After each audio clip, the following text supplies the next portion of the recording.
2024 ఎన్నికల్లో జనసేనాని పవన్ కళ్యాణ్ ఎక్కడి నుంచి పోటీ చేస్తున్నారు. పవన్ కళ్యాణ్ ఈసారి కూడా 2 స్థానాల్లో పోటీ చేస్తారని చెప్పి జనసేన పార్టీ వర్గాలు తెలుపుతున్నాయి. అలానే తాడేపల్లిగూడెం జనసేన అభ్యర్థి బొలిశెట్టి శ్రీనివాస్ గారు కూడా పవన్ కళ్యాణ్ ఈసారి 2 స్థానాల్లో పోటీ చేస్తారని చెప్పి కన్ఫర్మ్ చేశారు.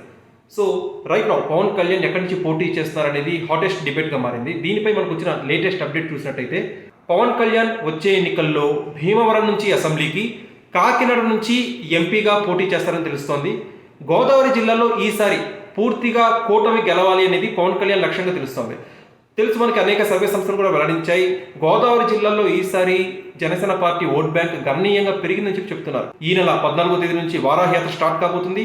సో గోదావరి జిల్లాలే టార్గెట్గా అక్కడి ఓట్ బ్యాంక్ని తన వైపు మళ్లించుకునే ప్రయత్నంలో భాగంగా పవన్ కళ్యాణ్ ఈసారి కృషి చేస్తున్నట్టు తెలుస్తోంది. అందులో భాగంగానే పశ్చిమ గోదావరి నుంచి అసెంబ్లీకి పోటీ చేయడం ద్వారా ఆ జిల్లాల్లో, అలానే కాకినాడ ఎంపీగా బరిలో నిలవడం ద్వారా తూర్పు గోదావరి జిల్లాలో కూడా ప్రభావం చూపించవచ్చని జనసేన వర్గాలు పవన్ కళ్యాణ్ లెక్కలు వేసుకుంటున్నారు.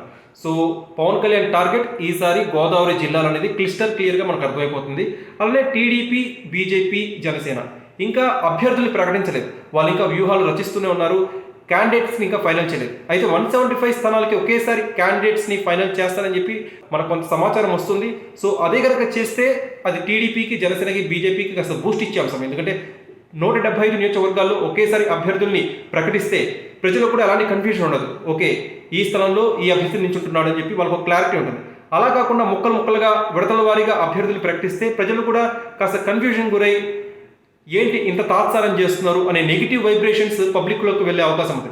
సో జనసేన కావచ్చు, టీడీపీ కావచ్చు, బీజేపీ కావచ్చు, వాళ్ళ అలయన్స్ పెట్టుకుంటే ఖచ్చితంగా త్వరగా అనౌన్స్ చేసి అభ్యర్థుల్ని ప్రకటించి ప్రజాక్షేత్రంలోకి దిగితే కూటమికి ఫేవర్ అయ్యే అవకాశం ఉంటుంది. అలా కాకుండా తాత్సారం చేస్తూ, డిలే చేస్తూ ఇంకా ఎక్కడి నుంచి పోటీ చేయాలని చెప్పి వ్యూహాలు రచిస్తూ ఉంటే కనుక అది ఖచ్చితంగా అలయన్స్కి కాస్త బీటలు వారే అవకాశం ఉంది. గతంలో పవన్ కళ్యాణ్ గాజువాక, భీమవరం నుంచి పోటీ చేసినప్పుడు 2 చోట్ల కూడా నెగిటివ్ ఫలితాలే వచ్చాయి. మరి ఈసారి నెగిటివ్ ఫలితాలు రాకుండా టీడీపీ సపోర్ట్తో పవన్ కళ్యాణ్ ఈసారి ఖచ్చితంగా గట్టెక్కుతాడు అనే విధంగా చాలా మంది పొలిటికల్ అనలిస్టులు తమ అభిప్రాయం చెప్తున్నారు.